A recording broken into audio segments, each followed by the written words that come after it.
Hello everybody and welcome to Views of a Salisbury Grinch here on Pack 14. With me today is Mike Calpino running for District 2, Wicomico County. How you doing, Mike? Very good, thank you. So give us a little bit of background about yourself. Well, as I've been told, I'm a come here. Relatively recently, grew up in Pennsylvania. Went to college in Pennsylvania, received a Bachelor of Arts degree in religion. Went to Liberty University, received a Master of Arts in Religion degree from them. Work history has been rather varied. I've done everything from humping lumber as a framing assistant to retail management, almost everything in between, teaching. And right now, I'm building boats and homeschooling my children. What brought you in to want to help Wicomico County out? What have you seen that's made you be like, I'm going to jump in the fray and get involved in this? Well, not so much even specifically Wicomico County, but I was seeing a problem in our view of government. And I think the reason I'm in any race, this race in particular, is because we need a philosophical change in the way we view government. Most people go into government because they want to do something. They want government to do something. They want it to accomplish some goal on their behalf. That's why we have lobbyists, that's why we have politicians, that's why we have government workers. They're all going in there because they want to do something. Well, every time government does something, that means it has to take money out of everybody's pocket, give some bureaucrat a job, and take some bit of liberty that says you can't do something because we're doing this now. And we need to go back to a government that says all we're going to do is provide a level playing field, protect your rights from each other, and get out of your life and let you do what you're going to do. And that may start at the local level, all the way up to the federal level. Once we start to change that attitude, then we're not going to be arguing about so many things we argue about. Because so many of the issues that we argue about, everything from abortion to gay rights to health care, all those things, they become political issues. And now they're not just opinions that two people may have, but now they're pocketbook issues and freedom issues. And if we get government out of all those things, all that controversy will just kind of dissipate. I had asked Chris Lewis when I'd interviewed him. I know you were part of the Tea Party when it was starting out. How do you feel the Tea Party has progressed? Do you like the direction it's going? How do you feel about it? Well, two different issues there, locally and nationally. I think nationally, the Tea Party is getting a little bit more organized, but it probably shouldn't get too organized because it is local, district by district, and state by state, and they should remain removed. And nationally, I think they've remained removed from political parties. Certainly, they're not going to embrace the Democrats, I don't think, because most of them are conservative. But nationally, I think the Tea Party has stayed more or less away from the Republicans. They're still a little bit wary. Republicans are still courting them because they don't know what to do with them. They'd like their support, but they haven't shown their ability to embrace those issues in a practical way that comes out on votes and actual policy. And locally, our Tea Party, I don't think well, I guess our effectiveness is going to be seen in this election. And we'll leave it at that. Yeah. Now, something more specific for the people that live down on the west side. Okay. Big controversy with the whole Cove Road incident. I mean, it's been a lot of anger aimed towards the county and Rick Pollitt and the whole 9 yards. What is your take on what's going on down there on Cove Road? Well, I live there, and my kids go to that beach. They ride their bikes there. So I'm familiar with the area. I know some of the residents down there. The problem is that beach is meant to accommodate a certain number of people. And when you've got 200 people showing up at that beach on a holiday, that area is just not meant to encompass that many people. So there needs to be some limitation on how that's done, and that's done through parking. There's a limited number of parking spaces, 12 parking spaces in the lot now. The problem has been that people have been parking on both sides of the road, both sides of Cove Road. Emergency vehicles can't get through. And we had a public hearing about it down at the West Side Fire Hall a few weeks ago. And basically nothing's been accomplished since then.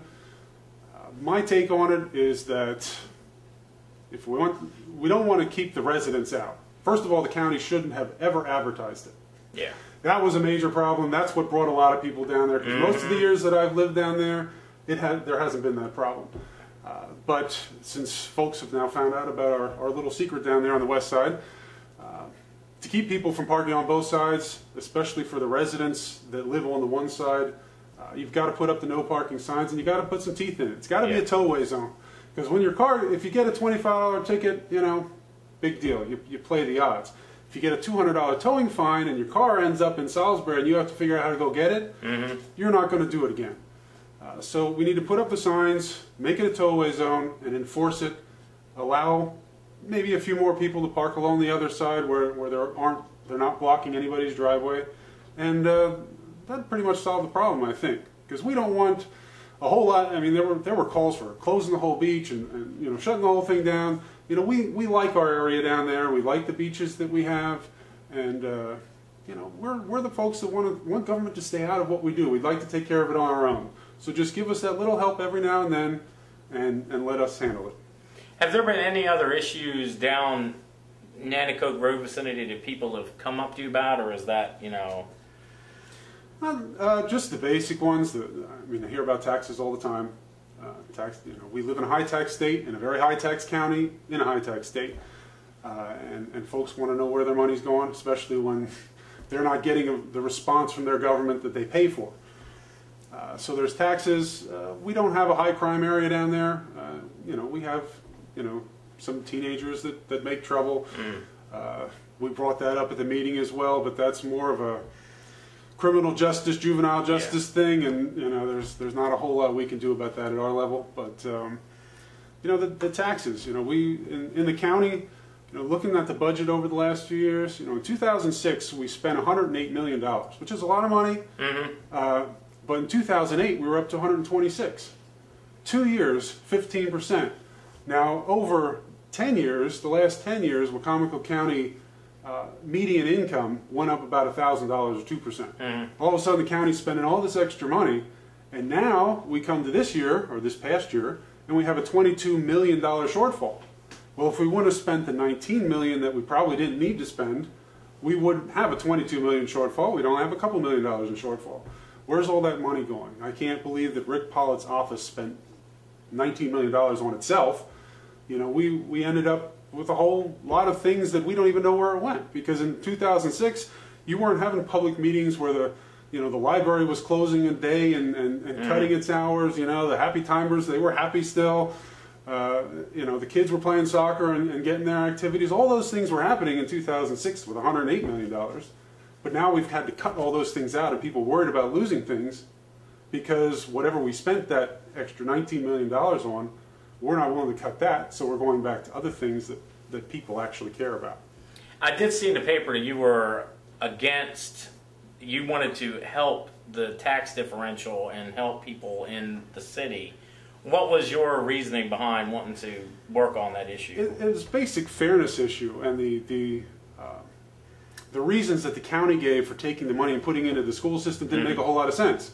Why should the city residents pay more into the school system than the county residents? Why should they take their extra and have them pay more? I mean, our school system already spends more money than you could imagine. I mean, we've got a school system that spends $12,500 on every student. Now, if you look at that in a couple different ways, that's $250,000 per classroom of 20.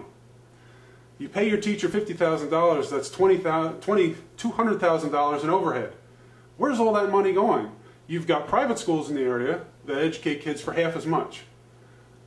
And people say they can't send their kids to private school. We'd like to send our kids to private school because private schools usually put out a better product. I homeschool my children because I believe that we'll put out a better product than the public school. But if you took the $8,000 per family of four that a family spends in state and local taxes, well, there's your $6,000 plus some that you could send your kid to school in a private school and have a better product. So we've got to look at the way the school district is spending money. One of the other things I support is an elected school board, because for folks like me who's registered Libertarian, or for folks that are registered Independent, they don't really have the opportunity to get on the school board, because school board members are picked by the committees, the Democrat and Republican committees, and approved by the governor. Independent or third-party candidate's never going to get on the school board and have a say in how their kids are educated or how that money's spent. Well, in closing, is there anything you would like to tell the people watching this or that are going to vote what they should remember when they go to the polls? Well, remember that if you keep electing the same people for the same positions, you're going to keep getting the same thing. And that goes from the national level all the way down to District 2 in Wicomico County. My opponent's been in there since 1998. She's approved all the extra spending, all the extra taxes, and if you want something done differently, you've got to put people in there that are different. And I'd encourage you to vote for not only myself, but all the candidates that are first-timing, that are out there, putting themselves out there, coming up with new ideas and fresh ideas. All right, Mike, I appreciate it. Thank you. Thank you, everybody, for watching.